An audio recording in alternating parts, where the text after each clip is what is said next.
We live in a universe that is alive with stars. Our own galaxy, the Milky Way, has 400 billion stars or suns.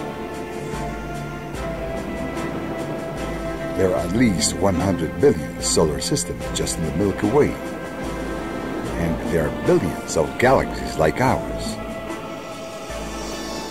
The Earth is like a tiny grain of sand on a huge celestial beach, and this isn't the only beach. Why would there only be life on Earth? MC Castepol presents. Hola amigos, soy Sixto Paz. Hi my friends, I'm Sixto Paz Wells. I was born December 12, 1955 in Lima, Peru. My father used to research UFOs before I was born, so I was raised in an environment where the subject was common. In fact, my father used to teach my brothers and me, when we were boys, to think that it would be impossible that there would be life only on Earth. He said it would be very strange indeed if there were no life beyond this planet. My father, with some friends from the Air Force, created an institute for the study of UFOs. In 1973, he was invited to speak to a yoga group, and I went along with him. I was 17 years old then. While I was there, I met a group of people who were very much into spiritual subjects, although not in a religious way.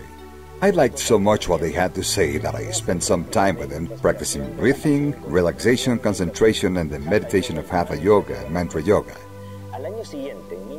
The following year, 1974, a report in the most serious and conservative newspaper in Lima, El Diario El Comercio, said it had been discovered that outer space was not a place of deathly silence as believed, and that noises coming from the universe were a cacophonous riot of sounds, some of which might be other civilizations trying to communicate with us across the universe. This interesting report made my father invite Dr. Victor Yáñez from the police hospital in Lima, who held a high degree in masonry and was a member of the Theosophic Society, to lecture on telepathy, or transmission of thoughts across long distances. The doctor said that if people of other worlds were trying to communicate with us, they might not just come in spaceships. They might try to communicate through our thoughts, or astrally, through our dreams. This idea seized my imagination with such force, and when I got home and told my mother and sister of what I had heard, we decided to try it out, to play a game where we would try to clear our minds and receive a message from beyond. We sat down at a table with paper and pen and agreed to write down any thoughts that seemed not to be our own, but coming from somewhere else. By doing so, we hoped to detect a possible message. We started to practice some meditation, and about 15 minutes later I felt an irresistible urge to write something down, and an anxiety that forced my eyes open. I was not in any trance state whatsoever. I was fully conscious. I started writing very quickly. I felt like someone was speaking in my ears, saying, "Living room, good place to communicate. My name is Oxalc. I am from Marlem, one of Jupiter's moons. You call it Ganymede. We will communicate with you and soon you will see us." I thought this wasn't real, of course. It had to be a product of my imagination. But then my mother and my sister told me that they had received the same message, but they chose not to write it down. I had written it down as I was mentally receiving it. This is called psychography, or automatic writing. Next day, with some friends, we repeated the experiment. This time, though, we asked for a signal. In the course of the experiment, we received instructions to go on February 7, 1974, to Chilca Desert, south of Lima. We arrived the day before to become acquainted with the environment. We didn't want to confuse a meteor, satellite, or airplane with the expected sighting. After darkness fell, suddenly there was a strange brightness. Behind the mountain, everything was lit as if it were daylight. All of us saw a glowing object moving along the mountain crest. When it stabilized on the right side of the horizon, the members of our group started asking each other, "Do you see it?" "Yeah, I see it too." "What is that light?" As it started to descend, it hovered at an altitude of some 80 meters. It projected a light as bright as the midday sun. It was shaped like a disc and had a dozen small windows. We all felt terror, panic. We'd never been so frightened. And yet we all grasped in our minds the message that was sending. They wouldn't come down at that moment because we couldn't control our emotions. Later there would be a time and place. That time came months later when they landed in the desert, and we had the opportunity to see them physically. Anthropomorphic beings, humanoid, similar to us. At the beginning, their communication was all telepathic. Had it all ended there, these experiences wouldn't have much significance. But a Spanish journalist, Juan José Benítez, who today is known worldwide for his Trojan Horse series of books, back then a correspondent for the FA News Agency, was sent to Peru to cover the story about a group of teenagers who claimed to have had contact with extraterrestrials. We went out to the Chilca Desert with him.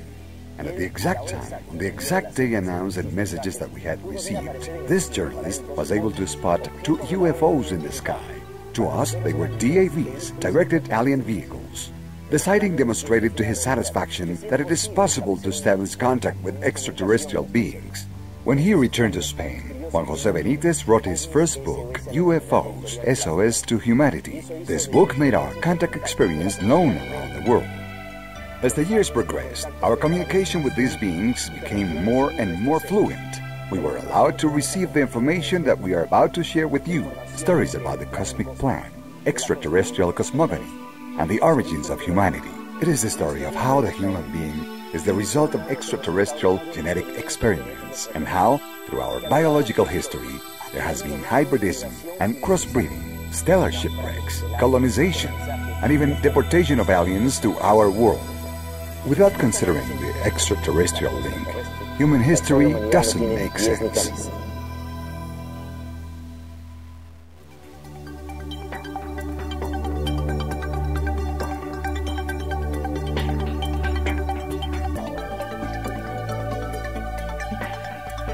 UFOs, our extraterrestrial past, the cosmic plan. In the early 70s, there began to appear in the south of England a series of mysterious patterns imprinted on field grains. These markings were referred to as agroglyphs, or crop circles. They always seemed to appear at harvest time and on grain fields. In the Middle Ages, the same phenomenon in harvest fields was recorded. The patterns appeared, and at the time they were considered to have been made by the devils, by the fairies. They were called fairy circles, and the people were warned that whoever walked inside them ran the risk of disappearing. When these patterns began to show up in the 70s, at first they were simple figures, circles, triangles, and rectangles. When they were just circles, it was first thought it might be a geomagnetic phenomenon, or the result of whirlwinds or small tornadoes. But when the figures started becoming more complex, more beautiful and larger, there was really a compelling interest in investigating them. This interest increased even more when researchers realized that the spikes of grains were folded. They weren't broken. This was not the mark of a person stepping on them or a violent impact. A subtle force had folded the spikes. There was a strange sort of mutation in the crystals of the grains, suggesting that a magnetic force or some type of energy had made the figures. It appeared to be a message from the heavens to us here on Earth.